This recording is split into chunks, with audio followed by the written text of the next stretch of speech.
आज के समय में एनाकोंडा को ही दुनिया के सबसे बड़े सांपों में गिना जाता है, क्योंकि ये कई फीट लंबे और विशालकाय होते हैं, जो किसी बकरी या हिरण को भी सीधे निकल जाने की क्षमता रखते हैं। लेकिन क्या आप जानते हैं कि डायनासोर के काल में पाए जाने वाले टाइटेनोबोआ नाम के सांप एनाकोंडा से भी कई गुना विशाल होते थे। टाइटेनोबोआ को धरती पर मौजूद अब तक का सबसे बड़ा सांप माना जाता है और इसी वजह से मॉन्स्टर स्नेक भी कहा जाता है। वैसे तो यह माना जाता है कि डायनासोर काल के सभी विशाल जीव जंतु 6-6 करोड़ साल पहले धरती पर उल्कापिंड गिरने की वजह से मारे गए थे। लेकिन साल 2018 में अमेरिका के कुछ वैज्ञानिकों ने यह दावा कर सबको चौंका दिया था कि टाइटेनोबोआ सांप आज भी जिंदा है।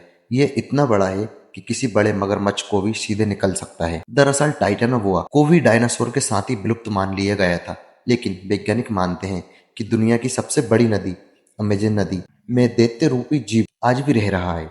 माना जाता है कि यह सांप करीब 50 फीट लंबा और 4 फीट चौड़ा है।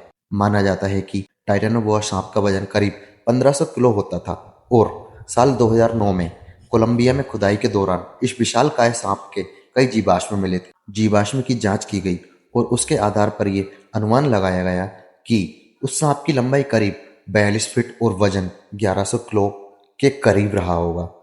अब आप सोच रहे होंगे कि इस विशालकाय सांप का नाम आखिर टाइटेनोबोआ ही क्यों रखा गया है। दरअसल इस सांप का नाम टाइटैनिक जहाज के नाम पर रखा गया है, क्योंकि टाइटेनोबोआ भी टाइटैनिक जहाज की तरह विशाल था और प्रागैतिहासिक काल में मौजूद सभी सांपों में ये सबसे लंबा और बड़ा था।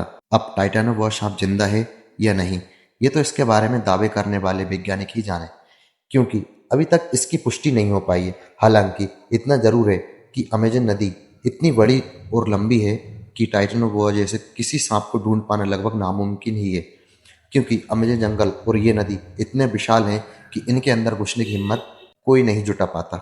आशा करता हूँ कि ये वीडियो आपको बहुत अच्छी लगी हो।